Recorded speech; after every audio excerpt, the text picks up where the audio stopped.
All right, let's do a little more practice. So I got 192.168.178.96 is my IP address, and my subnet mask is 255.255.255.254. And the question says find the broadcast. Well, remember, your first step should always be identify the class and the default subnet mask. So by what class is this? This is a class C because of the first octet. And then we know the default subnet mask is 255.255.255.0 or /24. So we know we're going to be working here, and that's the only part you're going to be focused on. Remember, with class C, you're only focused on the 4th octet. In class B, most times you're focused on the 3rd octet, and that's the only place where you have to make any changes. So we got to figure out the range. Remember, 2 to the x, number of networks. X is the number of ones we add to the default subnet mask. 2 to the y minus 2 is the number of hosts per network, and then 2 to the y is just our range. So y is the number of zeros in the subnet mask. This would be 1, 1, 1, 0, 0, 0, 0, 0. So there's 5 zeros in the subnet mask. Remember, y, number of zeros in the subnet mask. So 2 to the 5 gives us 32. So we have a space of 32 between networks. So we do, our range chart would look like 0, 32, 64, 96, 128, and I can stop there. Once you get to a number higher than the number, we're trying to find where this fits in on the range chart. So we know once we get to a number that's higher, we can stop. And then this would be 127, this would be 95,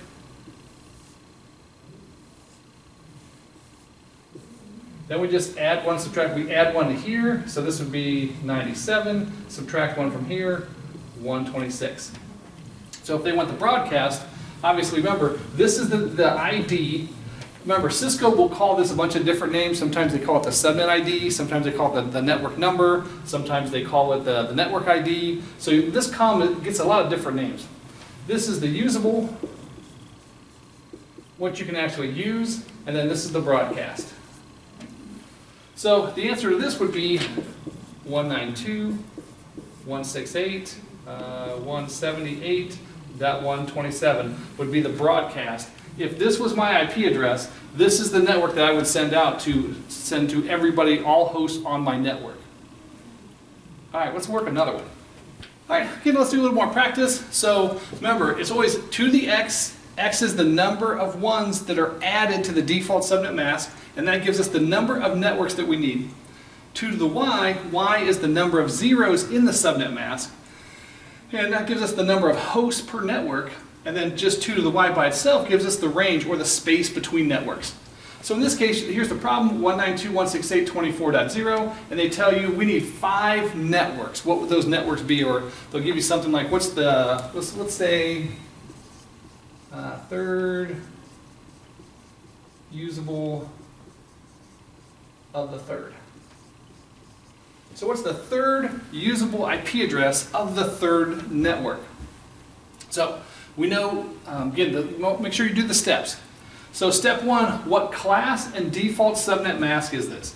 We know it's a class C, and we know the default subnet mask is a /24. All right, so then you need to figure out what are they asking? They're asking for number of networks. So we know we need to solve 2x equals 5. Because they're giving us the number of networks that they need, 5. So we just pop that in there. And then, so now, what solves that? Well, 2 to the 2 equals 4, and 2 to the 3 equals 8.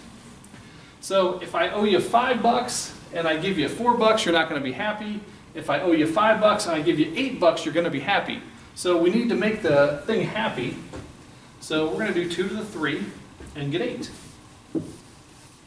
So we're going to do 2 to the 3 to give 8. Remember, 3 is the number of ones we have to add to the default subnet mask. So if our default subnet mask is /24, we need to add 3 to that. So our new subnet mask is going to become /27. All right, once we have that, then we can figure out the number of hosts or the range formula. So we know that there's always 32 bits in a subnet mask.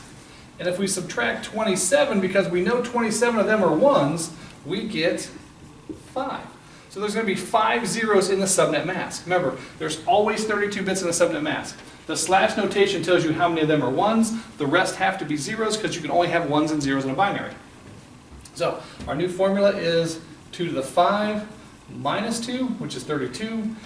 So we would have 30 hosts per network, and our range would be just 2 to the 5 or 32. So then we make our range chart. We start at 0, and we just keep adding the range over and over again until you hit 256. So 0, 32, 64, 96, 128. Now I know I'm going to stop because I'm looking for the third usable of the third network. So 1, 2, 3, I can kind of stop there. I don't have to go all the way down to 256. So if I subtract 1, so I can pop that there, pop that in there.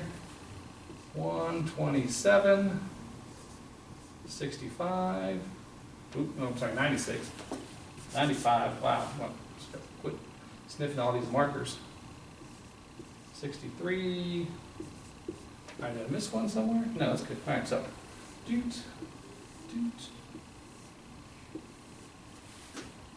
Then you just fill in the, so add 1 on this side, subtract 1 on this side. So 1 to 30, 33 to 62, 65 to 94, 97 to 126.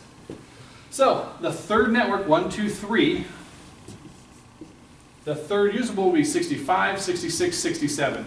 So 67 would be the third usable IP address on the third network.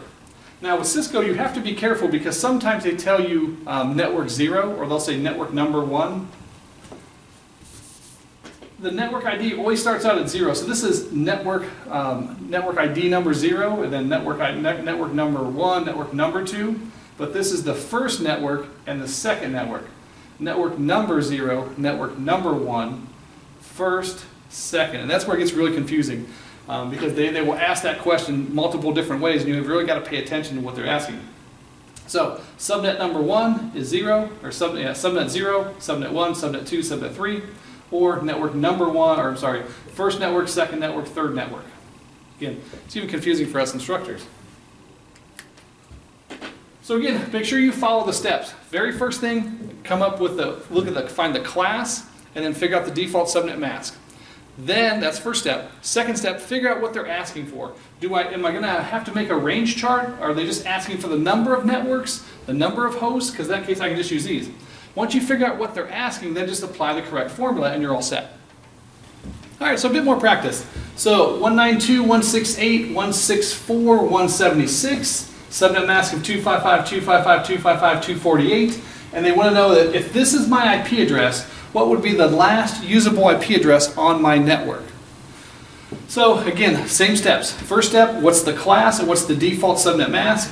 In this case, it's a 192, so it's a class C, and the default subnet mask is /24. All right, they want the last usable IP, so we're going to have to go figure this out. So it's 248. 248 in binary would be 1111100. So if I look at number of networks, I would do 2 to the 5, and I would get 32. And if I look at number of hosts, I would get 2 to the 3 minus 2, which would give me 7. So I could have 7 hosts per network? No, I'm sorry, 6. Math, that's tough. So my range is going to be 2 to the 3 equals 8. So remember, the network formula, host formula, and then range formula. So 2 to the 5, I've added 5 1s to the default subnet mask, which was 24, because this fourth one obviously starts out at 0 for the default, so I added 1, 2, 3, 4, 5 1s. And then I had 3 zeros in there, obviously. So now I know I have a range of 8. So I would make my range chart, and I would do 0, and then 8, 16, ellipsis. That's a quality ellipsis. And then I would do 168, and that's like 21 times 8. And then I would do 176, and then 184. Put my stuff in there. So again, 184 minus 1 is 183. 176 would be 175. So this would be 177 to 182.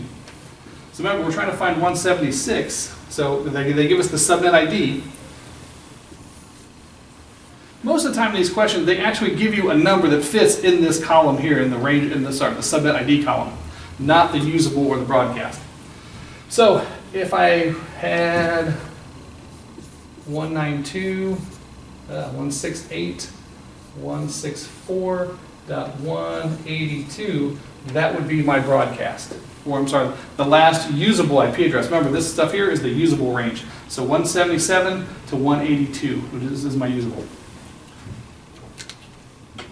So you'll get these questions in a lot of different ways.